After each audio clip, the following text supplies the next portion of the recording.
Shalom Bapak, Ibu, dan Saudara yang terkasih dalam nama Tuhan Yesus Kristus.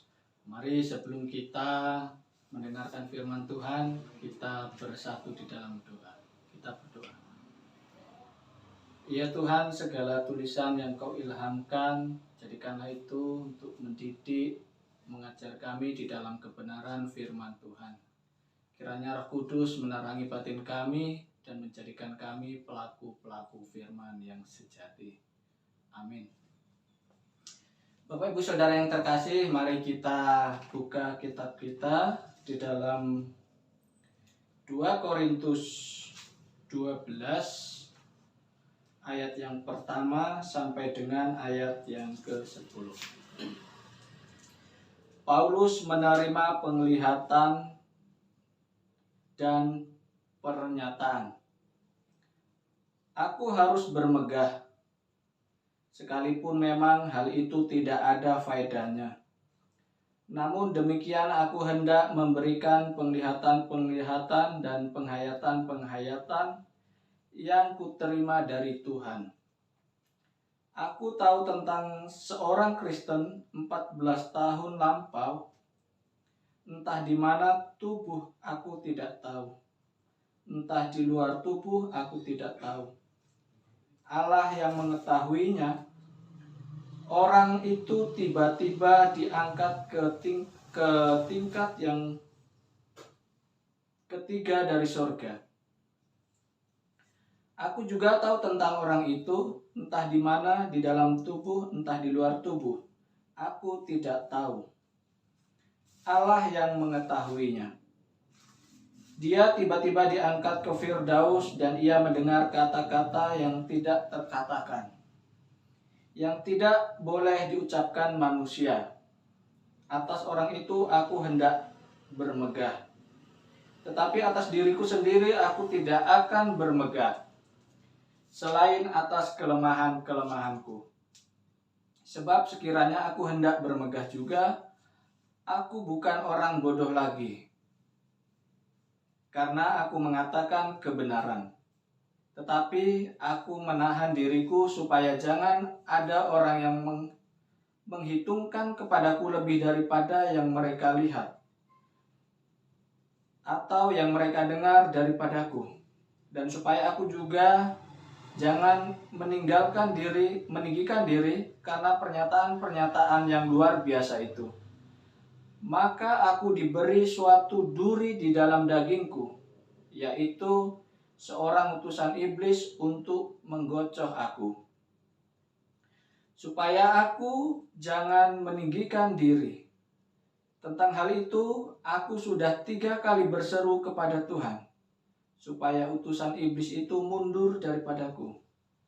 Tetapi jawab Tuhan kepadaku, cukuplah kasih karuniaku bagimu, sebab justru dalam kelemahan kuasaku menjadi sempurna. Sebab itu terlebih suka aku bermegah atas kelemahanku, supaya kuasa Kristus turun menaungi aku. Karena itu aku senang dan rela di dalam kelemahan, di dalam siksaan, di dalam kesukaran, di dalam penganiayaan dan kesesakan oleh karena Kristus. Sebab jika aku lemah, maka aku kuat. Tentu yang berbahagia ialah setiap orang yang mau mendengar, membaca, dan terlebih melakukan firman di dalam kehidupan hari lepas hari. Haleluya. Bapak, Ibu, dan Saudara yang terkasih, berbicara tentang kelemahan, Bapak, Ibu, Saudara tentu pernah menonton atau mendengar yang bernama Nick Vujicic. Mungkin Bapak, Ibu, Saudara tidak asing lagi dengan nama itu. Dia adalah seorang yang cacat, yang tidak memiliki tangan dan kaki. Dalam kesaksian Nick Vujicic, karena tidak memiliki tangan dan kaki, ketika masih kecil dia mau bunuh diri karena tidak seperti orang normal lainnya. Dia bertanya kepada Tuhan, kenapa Tuhan izinkan ini terjadi di dalam hidupnya. Padahal ayahnya adalah seorang pelayan Tuhan.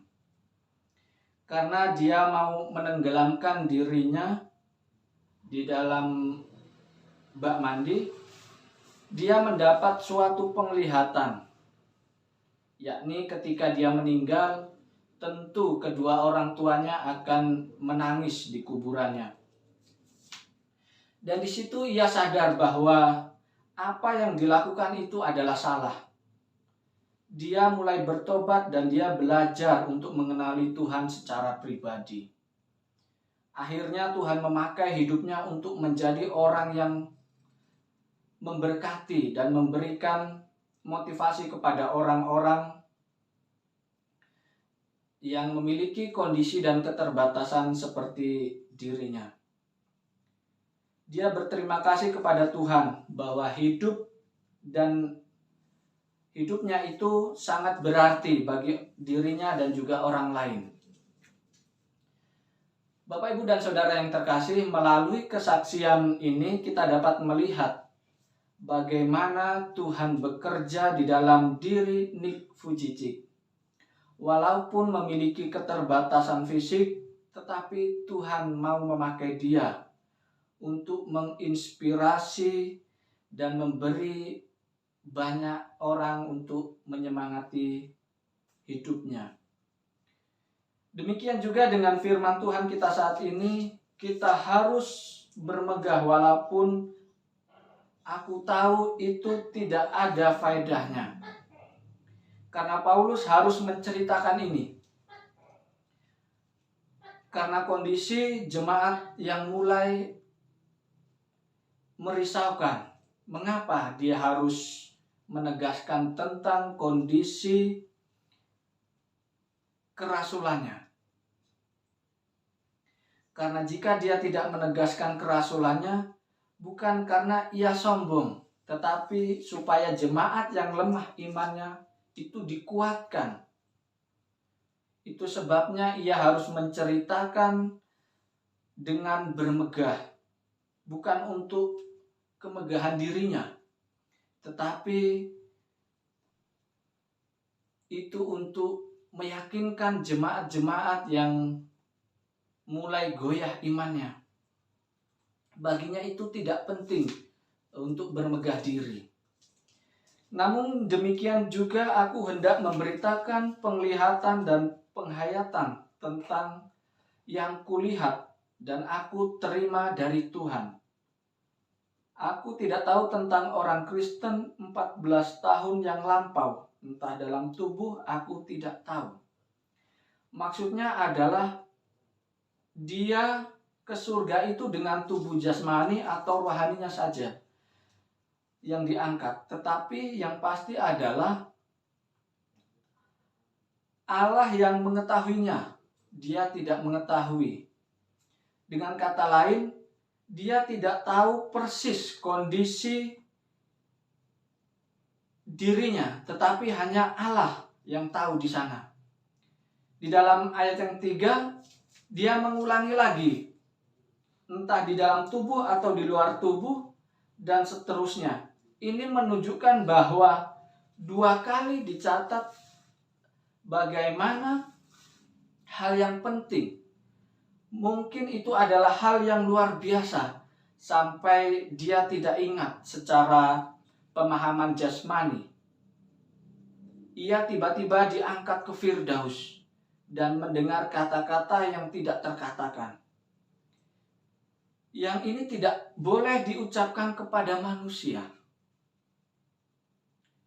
Jadi pengalaman itu menjadi luar biasa karena dia pasti akan membawa suasana surga. Tetapi lebih daripada itu, dia mendengar kata-kata yang tidak terkatakan, yaitu firman Allah.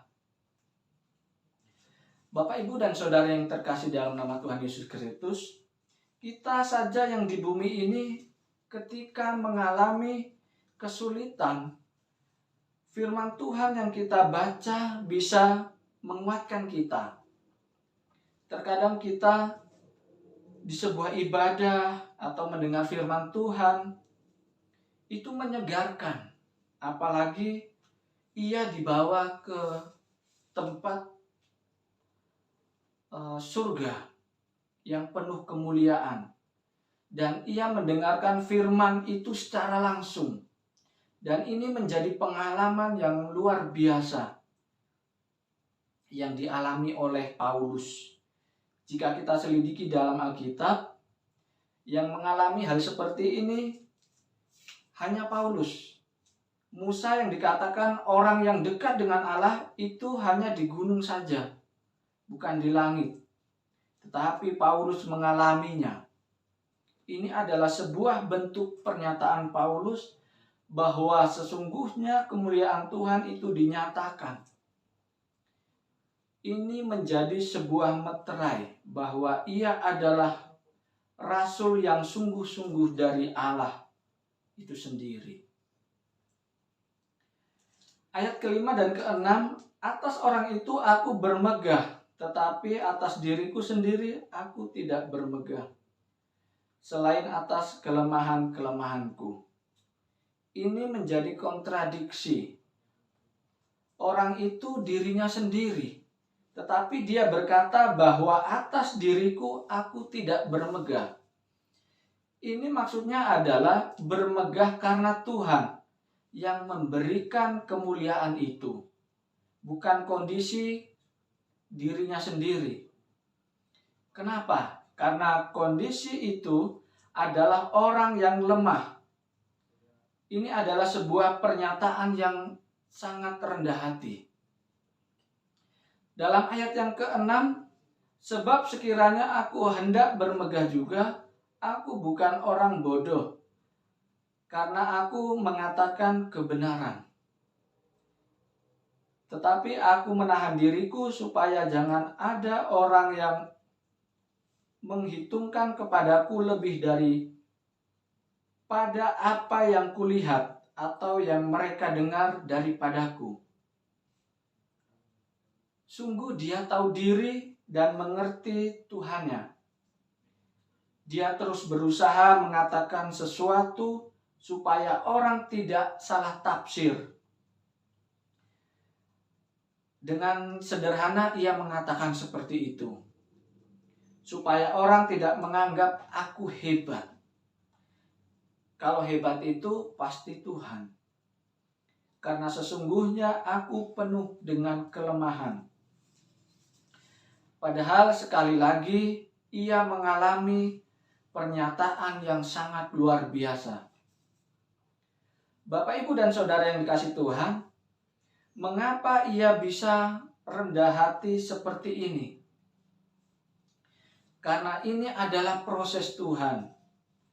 Di ayat yang ke-7 dikatakan, dan supaya aku jangan meninggikan diri karena pernyataan-pernyataan yang luar biasa itu, maka aku diberi suatu duri di dalam dagingku, yaitu seorang utusan iblis untuk menggocoh aku, supaya aku jangan meninggikan diri. Kata duri di sini adalah menunjukkan benda tajam yang bisa digunakan untuk menyakiti atau menusuk sesuatu. Kata menggocoh di sini adalah berulang. Duri dalam daging itu pasti menyakitkan. Untuk setiap gerakan pasti menyakitkan. Dan rasa sakit itu dirasakan secara berulang-ulang dan tidak henti selama 14 tahun. Apa yang dilakukan oleh Paulus? Mengeluhkah? Tidak sama sekali. Yang ada selama 14 tahun itu, Paulus memberitakan Injil ke seluruh daerah. Ia melakukan perjalanan yang sangat panjang dengan segala cuaca dan kondisi yang tidak bersahabat. Dia akan mengalami berbagai tantangan dan tidak selalu bertemu dengan orang-orang yang bersahabat juga. sementara ia sedang mengalami kelemahan dan penderitaan karena duri di dalam dagingnya. Bapak, Ibu, dan Saudara yang terkasih, bagaimana cara kita berpikir tentang hidup dan kondisi kelemahan-kelemahan kita, kesulitan-kesulitan hidup yang mungkin saat ini kita rasakan? Paulus ingin menjawab pergumulan atau pernyataan bahwa sesungguhnya penderitaan-penderitaan itu bukan jadi kerohanian seseorang atau menentukan kerohanian seseorang. Orang sebesar Paulus mengalami penderitaan yang sangat panjang.